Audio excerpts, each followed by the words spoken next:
Hi there, this is Dazzlerian. I'd like to share with you a walkthrough for Crown of the Sunken King, the new DLC released for Dark Souls 2. I'm going to organize the walkthrough around bonfires, so each video will start at one bonfire and end at the next. We'll start today at Sanctum Walk, which is the bonfire you encounter earliest in the DLC. To get here, go to the Black Gulch, cross the arena where you fought the Rotten, go through the tunnel that leads to the Primal Bonfire, and behind the Primal Bonfire you should see a green glowing shrine. Walk up to the altar in the center of the shrine, and as long as you have the Dragon Talon, which should have been put in your inventory the first time you booted up the game after downloading the DLC, you should be able to interact with the altar, and it will take you to a trail which leads straight here. You're going to go a long time between bonfires in this area, so make sure to bring consumables. Repair powder for absolutely everyone. Lots of life gems for everyone. Casters should stock up on herbs. Ornifex I know sells unlimited amber herbs. You should also bring a bow and arrows. You'll need arrows regardless to activate switches, but ranged strategies are often very effective, so I would suggest just bringing 1,000 wood and iron. Here, for example, a good first step is to shoot the switch on the left once you round that corner and take out the first enemy. It causes a column to rise, which will damage the archer who's shooting at you and two melee guys who are lying on the ground. Often, if you're lucky, the column will actually knock the archer backwards off the cliff. In this case, that didn't happen. When you try to take the melee guys out, don't walk too far forwards, because you'll see to the top left of the screen there are 3 more archers who will start shooting at you right around the time you get close to that switch. So instead of having to deal with all 3 of those archers at once, what I would suggest is activating the switch to send the column down, and then activating again and sprinting so you can jump on the roof of the column as it rises. From here you have an excellent vantage to snipe all of the archers, and if you stand toward the center of the roof, they won't be able to get you. Their arrows will whack the top side of the column, but yours will have the height to clear the column and impact them.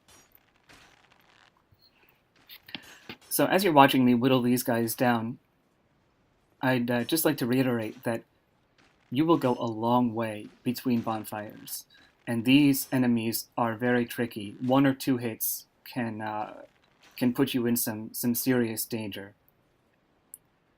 You'll quickly run out of Estus, and if you don't have repair powder, you'll quickly run out of usable weapons.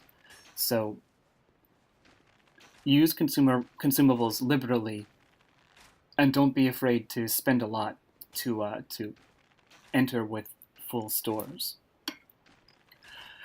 Another thing you should make sure to bring is any fall control equipment or spell that you have. There will be a fair amount of dropping down from one column to another, or dropping from a column to the ground, things like that. And having fall control just really speeds that process up and makes it, it helps you avoid something that's an unnecessary handicap. So you can buy the Silver Cat Ring from Shalquar, and later the Flying Feline Boots once you've defeated the Rat Authority and Rat Vanguard. You can buy the Jester's Tights from Magarold, and fall control spells from both Strayed and Magarold, although you'll need a staff of some sort to cast those. You can also mine the Lion Clan warriors near the Shaded Woods bonfire, and any of their armor, the Lion Warrior set, will help prevent fall damage, and these all stack. So if you have 1 or 2, you're probably pretty safe.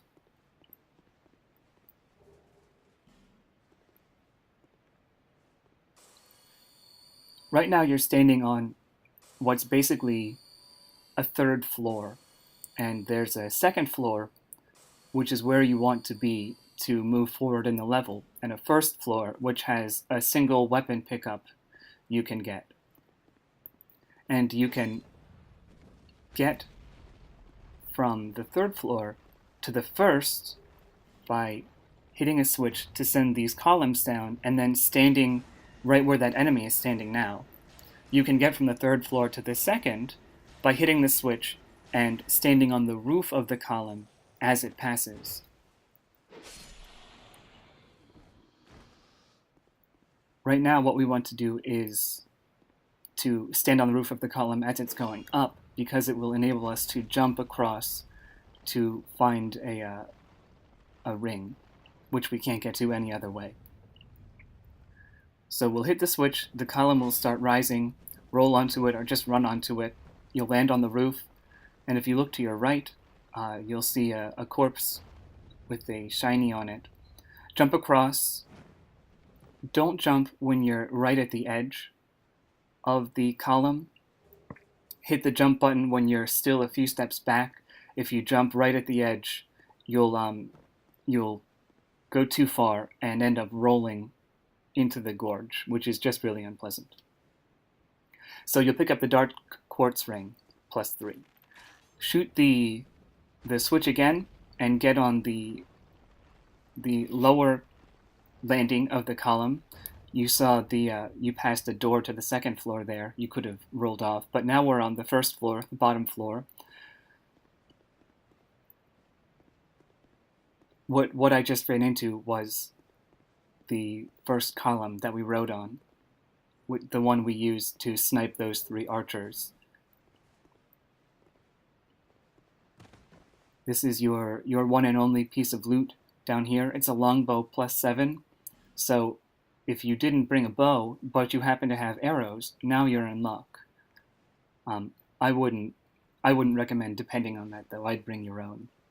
If you back away from the corpse and look up, you'll find the switch to shoot to raise this column, and this will bring you up to the second floor, which is where you want to be.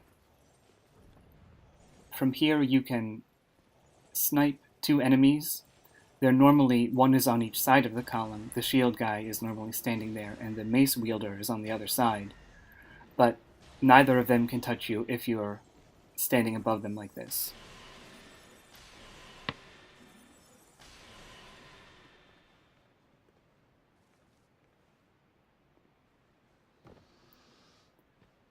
Drop off, grab the poison stone there. Just for the sake of continuity, if you had ridden the roof of the column we got on to get the dark quartz ring +3, this is where you would have ended up. So both of those columns in the beginning take you to the same place. And now you're on the second floor, and you can forget about anything that happened before. At this point, you're facing 3 paths. The doorway to the left, the doorway to the right, and the stairs in the middle, which is the way forward. The right and left paths are both dead ends, so we're going to do those first. What you want to do immediately is take the doorway to the right, where you'll find an archer standing across a gap. Shoot him because he makes himself a real nuisance otherwise. If you hit the switch that's immediately to your right, you'll extend one of 2 platforms that will attach you to the place where the archer was standing. If you jump across the way I did, be aware that there is a lance enemy who's waiting for you behind the corner to the right, out of sight. So don't let him take you by surprise.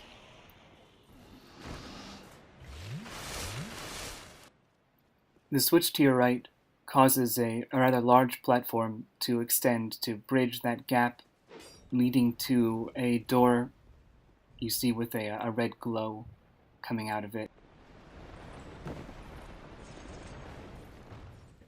If you drop down, you'll want to take care of this guy so he doesn't keep bothering you. The switch that you just saw on my level is the one that extends the other half of the platform that connects you to the archer's area. So if you're having trouble making the jump, you can hit that switch and you'll have a continuous walk across. Now continue to the right. This is what you just extended, hitting that switch where the archer was. This is a 2-story building. You'll find stationary red pustule growths. When you break these open, they release corrosive acid that damages the repair of your weapons, so be careful not to. Any melee hit will do it.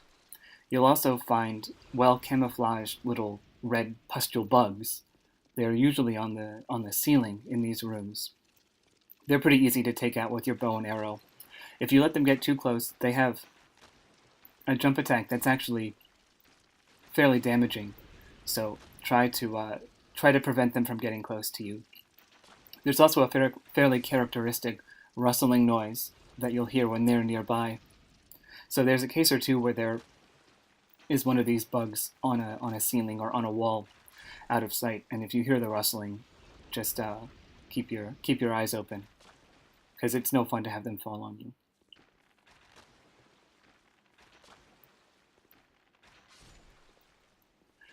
Once you take them out, across the room, you'll find an Elizabeth mushroom on this small windowsill. This windowsill also gives you an excellent outlook over this path I'm showing you, which is the way to progress in the level. You'll see there's one archer firing down and to the right, and there are another 2 in the center of the screen. If you have the weapons to do it, then I would suggest taking them out at that range, because it makes walking up that path much, much easier. You don't have a whole lot of cover. Any bow will do it. The Dragon Rider bow. The Hunter's longbow, obviously, but you don't really need to worry about range. So we're done with the path on the right. Now I'm going to go back and take the path on the left. This is another one of the glowing red rooms. There's a pustule bug in front of you and another to your left on the ceiling.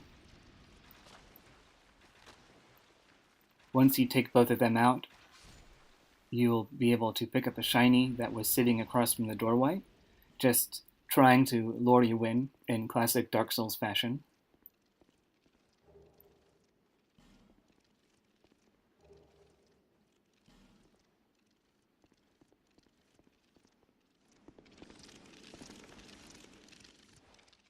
There's one of the bugs that clings onto a wall. So just hit him once and he'll fall into the gorge, and he won't bother you again. Activate this next switch to get yourself a little bridge between the rock outgrowth and the door. Cross through and kill the enemy you're facing.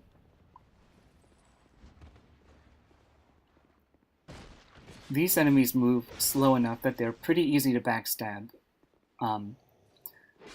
And I've found it to be, if you're going to do melee, I would always look for the opportunity to backstab.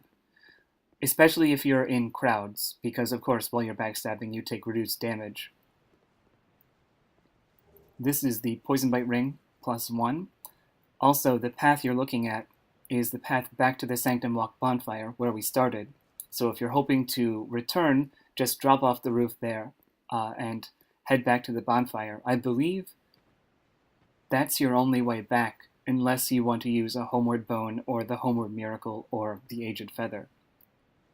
So don't head back into the glowing red room, but walk around on this little ledge.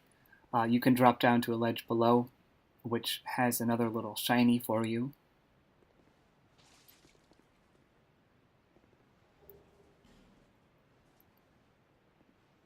Jump back to these stairs. Don't roll, because you won't make it. Do a running jump.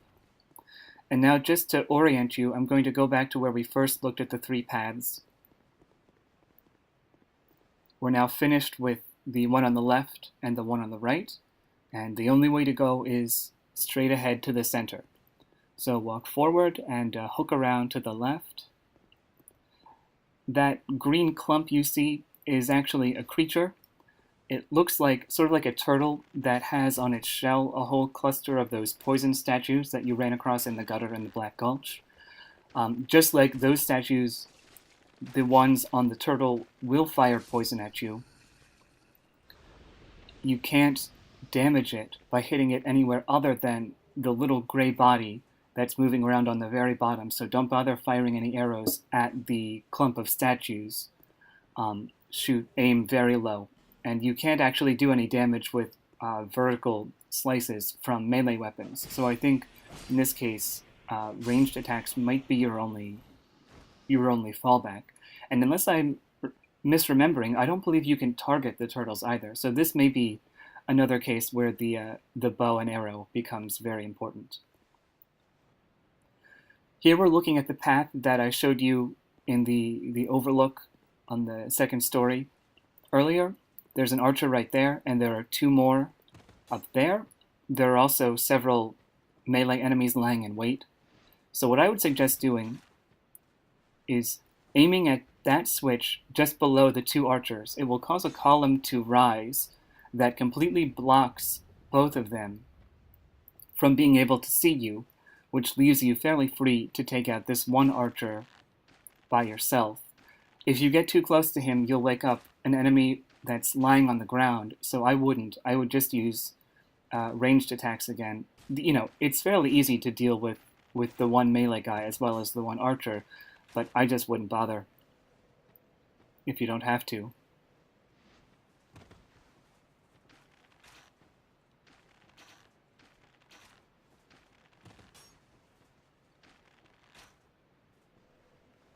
Now that you're not under any immediate threat of danger, I would like to go and light the bonfire so it will be a checkpoint if we end up dying later on. We're not quite done collecting things in this area, but we can access the bonfire right now, and I think there's no reason why we shouldn't. So fall on that first column, shoot the switch that's on the path above it. You'll ride up to a ledge leading to a building, and there is your bonfire. So light it, but don't sleep at it. You can now go back the way you came, lower the column, but you can also go out the other door, which takes you around a different path. The corpse you see down on that next ledge holds a dried root you can pick up.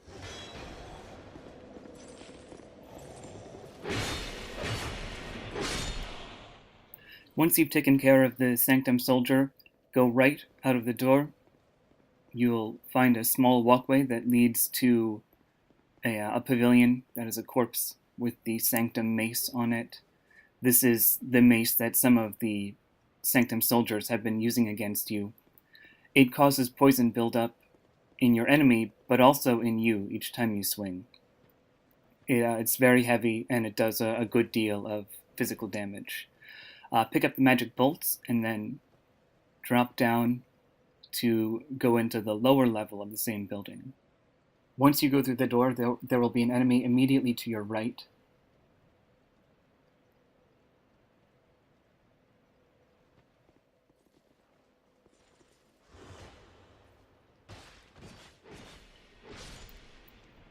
Try to stay as close to the right wall as possible.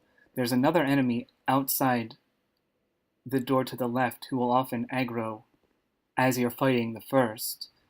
In this case, it looks like he may have fallen off the ledge or something. On this platform, look up and to the left, and you'll see a switch that's half concealed behind a broken rock wall. It will cause the column that's immediately facing you to rise. And this column is important to bring up because it has two pieces of loot that you can jump to.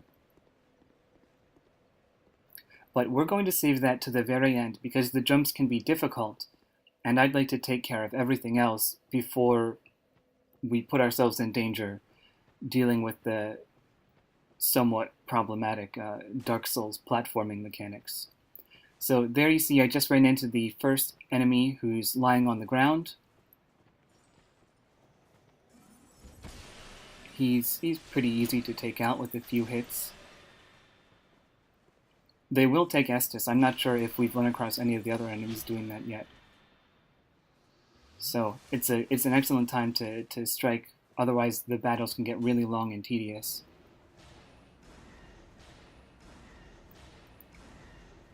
These enemies, the Sanctum soldiers, are not terribly vulnerable to any sort of elemental damage. Magic, dark, lightning. They're a little bit more vulnerable to fire, but fire is generally slower to cast and has fewer casts than the other magics, so I haven't found it as useful. You know, it's just my preference. I've spent a while building up my my number of soul spears and crystal soul spears, so I tend to pull them out in situations where I need to take care of enemies quickly, and they're strong enough that they can usually get the job done. If you look off the edge of the trail, you'll find another switch which controls the only column on this side of the trail. I really have no idea what it does. If any of you know or find out, please drop me a line or leave a comment to let me know. I'll update the video.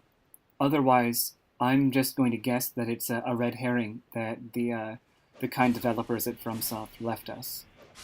There's the second enemy who's pretending to sleep.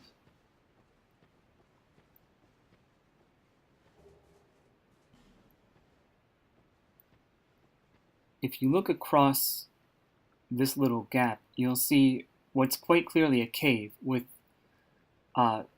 what seems to be no way across. However, if you look straight down off the edge, you'll see another one of those columns that looks like it's controlled by a spinning switch. And sure enough, if you drop down to the column and look up and a little bit to your left, you'll see a switch hidden behind an array of statues. These, by the way, are petrified statues. They shoot petrified juice at you the same way that the green statues shoot poison at you, and in later levels that will become very irritating. So find the torches there on the column that you raised. Now you have 3 more of these turtles to deal with.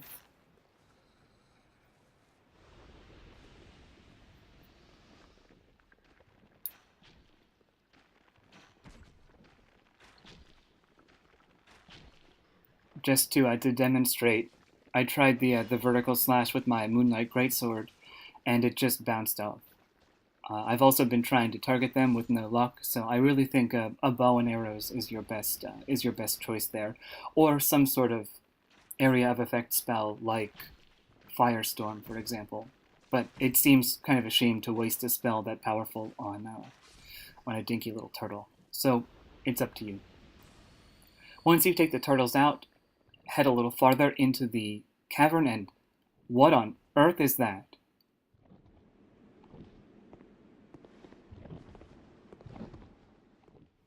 I have to say, I'm pretty excited to start digging up some lore on this guy. Anyway, I only found out about this area later, so I'm just going to splice in some footage from a different playthrough of mine to show you get a notched whip and the Promised Walk of Peace off the corpses in this area. Promised Walk of Peace is a hex that causes everyone within its area of effect range to walk instead of run. So head on out of there once you've gotten your pickups. There's a little tower you can enter to the right. You just saw it on the edge of the screen, but there's really no point. There's a poison turtle in there, but otherwise you're not missing anything. The one thing left for us to do is to get the 2 shinies on that column we raised earlier. So stand on the only column you should have left that's unraised, and as it heads upward, run off the edge and roll, and you should land right on top of the first shiny, which is a Thunder Quartz ring plus 3. From there you can head to the other side of the column and roll down. This is the platform where you initially raised the shiny column. So head back around.